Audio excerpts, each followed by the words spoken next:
Hello दोस्तों, स्वागत करता हूं आप सभी का आपके अपने YouTube चैनल पावन के स्टडी पॉइंट में। दोस्तों, इस वीडियो में हम पढ़ेंगे पर्यावरण के क्षेत्र अर्थात सेक्टर ऑफ एनवायरनमेंट के बारे में कि सेक्टर ऑफ एनवायरनमेंट क्या है और सेक्टर ऑफ एनवायरनमेंट को कितने भागों में बांटा गया है या कितने क्षेत्रों में इसको बांटा गया है। ठीक है, तो इसके बारे में हम पढ़ेंगे। और दोस्तों, पर्यावरण अर्थात इन्वायरमेंट का जो वीडियो है, जो बेसिक जो वीडियो है कि पर्यावरण का अर्थ क्या होता है, पर्यावरण की परिभाषा क्या होता है, पर्यावरण से संबंधित 10 महत्वपूर्ण ऑब्जेक्टिव प्रश्नों को वे हम एक अलग से वीडियो बना दिए हैं। अगर आप उस वीडियो को नहीं देखे हैं तो उस वीडियो को देख लीजिएगा।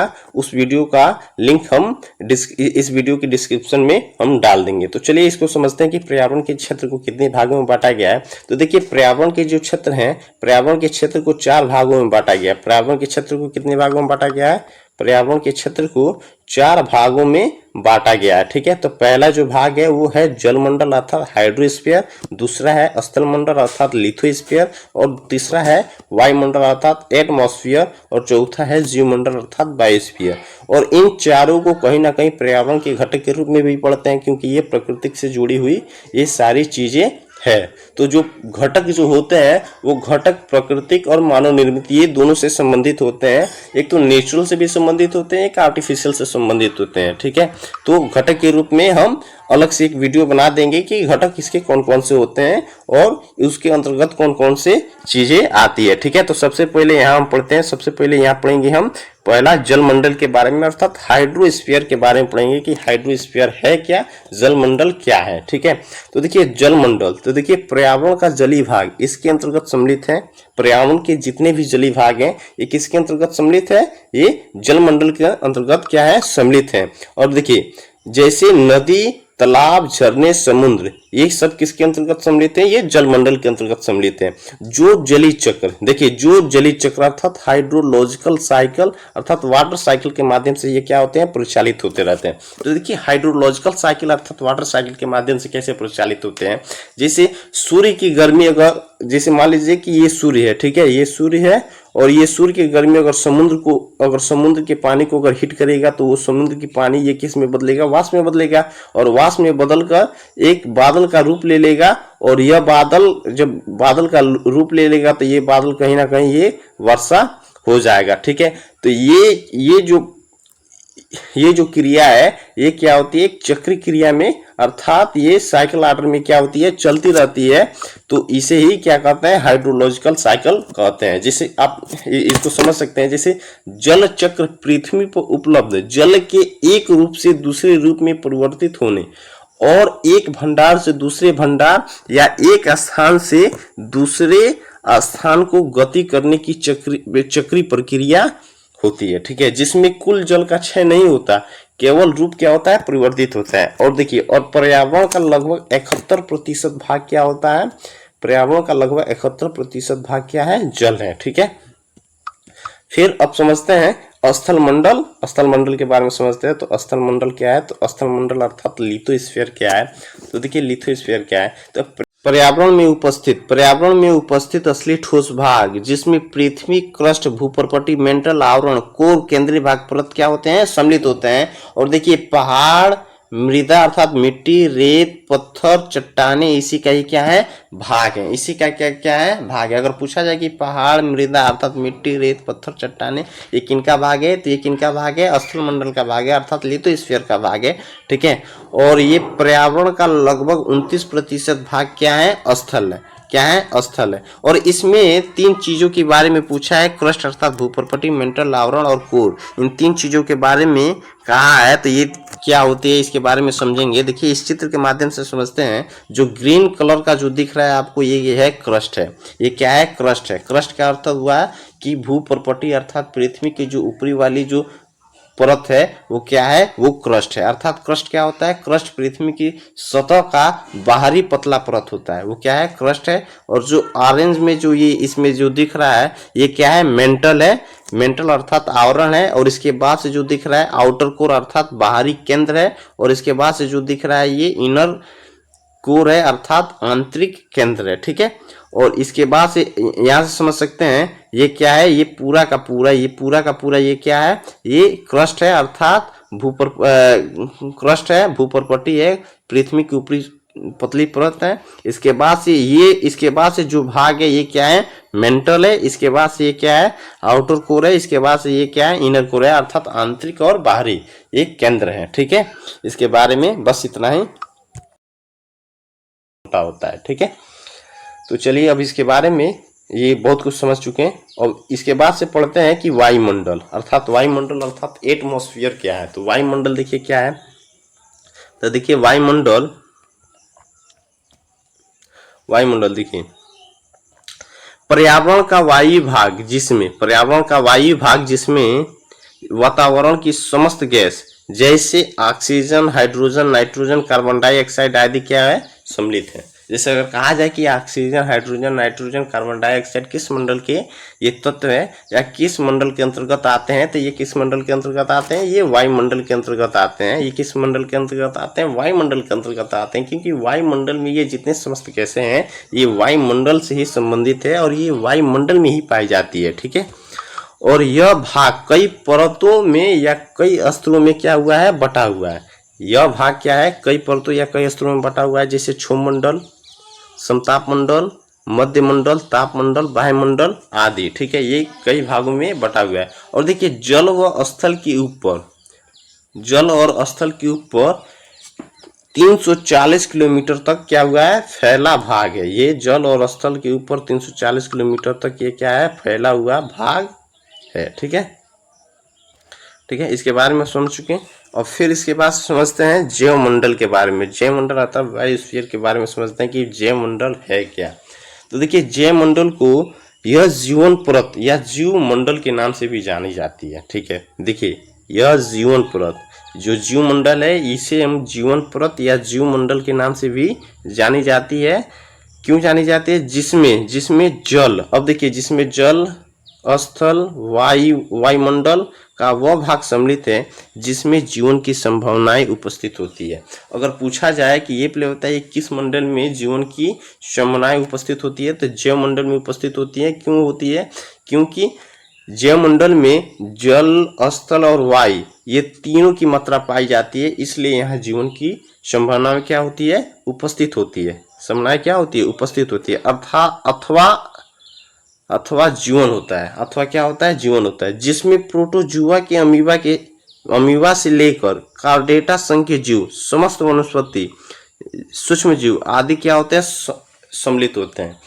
तो इसमें कहा जा रहा है प्रोटोजुआ के अमीबा से लेकर जितने छोटे छोटे जीव होते हैं उन सभी छोटे छोटे जीवों से लेकर बड़े बड़े जीवों तक इस मंडल में उनकी जीवन क्या होती है, संभव होती है। जैसे चाहे वो वनस्पति क्यों ना हो, चाहे अमीबा क्यों ना हो, चाहे सूक्ष्म जीव क्यों ना हो, या मानव क्यों ना हो, या जीव जंतु पक्षी क्यों ना हो, इन सभी जीवों का जीवन ये जैव मंडल के माध्यम से संभव होता है। ठीक है, संभव होता है। अब देखिए पृथ्वी की सतह से 10 किमी ऊपर व नीचे का हिस्सा इसमें क्या होता है, आता है। ठीक है, अब समझते हैं कि जीवमंडल कौन सा है। देखिए तो जीवमंडल यहाँ इस फिगर से समझेंगे। देखिए ये स्थल का ये पूरा भाग ये दिख रहा होगा, ठीक, ये वायुमंडल का ये पूरा भाग है, ये जलमंडल का पूरा भाग है। अब ये लोग बताइए ये तीनों भाग किस स्थान पर ये तीनों एक साथ मिलते हैं। तो देखिए जो ये ब्लैक कलर का है, ये ब्लैक कलर का, यहाँ पर हमारा क्या होगा, जैवमंडल होगा अर्थात जीवन होगा। क्यों होगा, क्योंकि यहाँ कुछ स्थल के विभाग हैं, कुछ वायु के विभाग हैं और कुछ जल के विभाग हैं, और ये तीनों भाग ये एक जीवन के लिए होना एक बहुत जरूरी है। ठीक है, तभी एक जैवमंडल का निर्माण होगा, तभी वहाँ जीवन संभव होगा। यदि स्थल और जल अगर होते हैं तब तभी भी हमारा जीवन संभव नहीं होगा। वायुमंडल और जलमंडल होंगे तभी भी हमारा जीवन संभव नहीं होगा, और जलमंडल और वायुमंडल और स्थल मंडल होंगे तभी भी हमारा जीवन क्या होगा, संभव नहीं होगा। अर्थात अगर दो है और एक नहीं है तो हमारा जीवन संभव नहीं होगा। तीनों का होना बहुत जरूरी है। जैसे यहाँ से समझ सकते हैं कि वायुमंडल में सभी प्रकार की गैसें, जलवाष्प एवं धूलकण होते हैं। ठीक है, ये सारी गैसें होना जरूरी है। जैसे अगर कहा जाए कि अगर आपको स्थल पर छोड़ दिया जाए जो ऑक्सीजन जो गैस है, अगर ऑक्सीजन व्यक्ति को ना मिले तो उसकी मृत्यु हो जाएगी। ठीक है, और देखिए ये स्थल पर ये पृथ्वी, ऊपरी ठोस भाग एवं मृदा, ये भी जरूरी है। अगर किसी को अगर वायुमंडल में भेज दिया जाए, अगर उसको मृदा ना मिले, मिट्टी ना मिले, तभी भी इसका जीवन संभव नहीं है, क्योंकि बिना मिट्टी पर ही अपनी फसलों को उपार्जन करेगा, चाहे धान, गेहूं, मक्का, और उसी से अपना पेट पोषने का कार्य करेगा। ठीक है। और फिर से अगर मान लीजिए अगर छोड़ दिया जाए जल में, अगर उसको छोड़ दिया जाए किसी व्यक्ति को, अगर ऑक्सीजन ना दिया जाए, स्थल ना दिया जाए, तभी भी इसका जीवन क्या होगा, संभव नहीं होगा। तो पृथ्वी पर मौजूद समस्त जल की भी जरूरत होती है, तभी एक जैव मंडल का निर्माण होता है। ठीक है। फिर एक और यहाँ से समझ सकते हैं इस जैव मंडल के बारे में। देखिए, ये वाला जो स्थल का भाग है, और ये हमारा जल है, और ये हमारा क्या है, ऑक्सीजन है। ये हमारा क्या है, सॉरी, ये हमारा ऑक्सीजन अर्थात वायुमंडल है। ठीक है। तो इन तीनों का होना बहुत जरूरी है, तभी हमारा जीवन के क्या होगा, संभव होगा। अब हम बताएं कि यहाँ अगर हवा में छोड़ दिया जाए तभी जीवन संभव नहीं है, केवल जल में फेंक दिया जाए तभी भी जीवन संभव नहीं है, केवल स्थल पर छोड़ दिया जाए तभी भी जीवन हमारा क्या है, संभव नहीं है। इसलिए तीनों का होना एक बहुत जरूरी है। जिस प्रकार एक मनुष्य के अनिवार्य तत्वों के बारे में पढ़ते हैं कि रोटी, कपड़ा, मकान, ये तीनों का होना बहुत जरूरी है, उसी प्रकार हमें एक सफल जीवन या जीने के लिए एक पर्यावरण का निर्माण सही रूप से करने के लिए स्थल मंडल और वायुमंडल, जलमंडल, इन तीनों का होना बहुत जरूरी है। ठीक है। फिर से अगले प्रश्न को देखते हैं। इसके बाद से ये कुछ ऑब्जेक्टिव प्रश्न है, इन ऑब्जेक्टिव प्रश्नों को भी समझेंगे कि ये ऑब्जेक्टिव प्रश्न क्या कर रहे हैं। ठीक है। इसी से संबंधित ऑब्जेक्टिव प्रश्न है जो आप इसका आंसर बता सकते हैं। ठीक है। तो देखिए, पहला प्रश्न कह रहा है कि वायुमंडल में नाइट्रोजन, देखिए कह रहा है कि वायुमंडल में, कह रहा है कि वायुमंडल,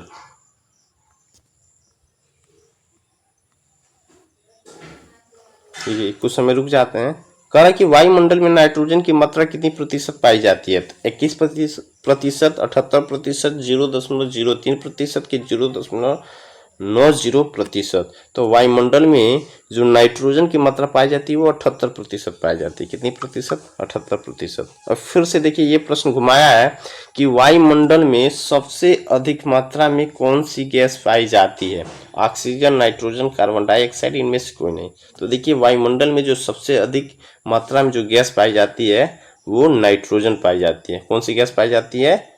नाइट्रोजन पाई जाती है। ऑप्शन 20 का क्या हो जाएगा? सही होगा। ऑक्सीजन कितने पाई जाती है? 21% ऑक्सीजन पाई जाती है, नाइट्रोजन 78% पाई जाती है, और कार्बन डाइऑक्साइड 0.03% पाई जाती है। ठीक है। फिर अगले प्रश्न को देखेंगे। अगला प्रश्न कर रहा है कि पर्यावरण का लगभग कितना प्रतिशत भाग स्थल है? तो पर्यावरण का लगभग 29%, 40%, 71% की 20%।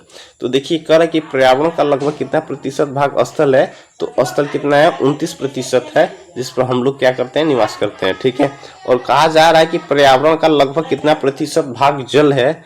29%, 40%, 71% की 20%। तो देखिए, कह रहा है कि पर्यावरण के कितना प्रतिशत भाग जल है? तो जल हमारा कितना है? 71% है। ऑप्शन सी इसका क्या हो जाएगा? सही होगा। फिर अगले प्रश्न को देखते हैं। अगला प्रश्न कह रहा है किस मंडल को संवहन मंडल भी कहा जाता है? समताप मंडल, क्षोभ मंडल, मध्य मंडल की आयन मंडल। देखिए, संवहन मंडल किस मंडल को कहा जाता है? ऑप्शन बी इसका सही हो जाएगा। क्षोभ मंडल को संवहन मंडल कहा जाता है। कह रहा है क्षोभ मंडल की धरातल से औसत ऊंचाई कितनी है? कह रहा है कि क्षोभ मंडल की धरातल, जैसे धरातल से क्षोभ मंडल की ऊंचाई, औसत ऊंचाई कितनी है? तो लगभग 14 किलोमीटर की ऊंचाई पर क्षोभ मंडल की हमारी जो आवरण है वो पाई जाती है। ऑप्शन ए इसका क्या हो जाएगा? सही होगा। फिर अगले प्रश्न को देखेंगे। कह रहा है कि हवाई जहाज उड़ाने के लिए कौन सा मंडल उपयुक्त है? कह रहा है कि हवाई जहाज उड़ाने के लिए कौन सा मंडल सही है? क्षोभ मंडल, मध्य मंडल, समताप मंडल की वायुमंडल? तो हवाई जहाज उड़ाने के लिए हमारा समताप मंडल सही है। ऑप्शन सी इसका क्या हो जाएगा? सही होगा। फिर अगले प्रश्न को देखेंगे। कहा कि भूमिगत जल और पृथ्वी की सतह पर मौजूद जल को क्या कहा जाता है? कह रहा है कि पृथ्वी की सतह, ये पृथ्वी की सतह है, और पृथ्वी की सतह पर जो जल हमारा पाया जाता है उसे क्या कहा जाता है? उसे हम जलमंडल कहते हैं। उसे क्या कहते हैं? जलमंडल। ऑप्शन ए इसका क्या हो जाएगा? सही होगा। फिर अगले प्रश्न को देखते हैं। कह रहा है कि पृथ्वी के वायुमंडल की किस परत में ओजोन परत पाई जाती है जो सूर्य से हानिकारक पैरावैग्निक विकिरणों को अवशोषित करती है। तो जो इसका जो सही आंसर होगा ऑप्शन ए इसका सही हो जाएगा, समताप मंडल, क्योंकि समताप मंडल में ओजोन परत पाई जाती है जो सूर्य से आने वाली पराबैंगनी किरणों को से हमारी क्या करती है, अवशोषित करती है, जिससे हमारी क्या करती है, रक्षा करती है, हानिकारक वेव को धरातल पर नहीं आने देती है। ठीक है, फिर अगले प्रश्न को देखेंगे। अगला प्रश्न कह रहा है कि वायुमंडल में ओजोन छिद्र मुख्यतः किसकी उपस्थिति के कारण होता है। देखिए वायुमंडल में जो ओजोन क्षेत्र जो ओजोन परत है उसमें छिद्र हो जाते हैं, वो किसके कारण हो रहे हैं, एसिटिलीन के कारण, एथिलीन के कारण, कि क्लोरोफ्लोरोकार्बन की मीथेन के कारण। तो देखिए ये सीएफसी के कारण हो रहे हैं, ये क्लोरोफ्लोरोकार्बन के कारण हो रहे हैं। ऑप्शन सी इसका क्या हो जाएगा, सही होगा। दोस्तों अगर हमारा वीडियो अगर आपको अच्छा लगा तो कृपया चैनल को सब्सक्राइब कीजिए, लाइक कीजिए और अपने दोस्तों के साथ शेयर कीजिए। तब तक के लिए जय हिंद, जय भारत।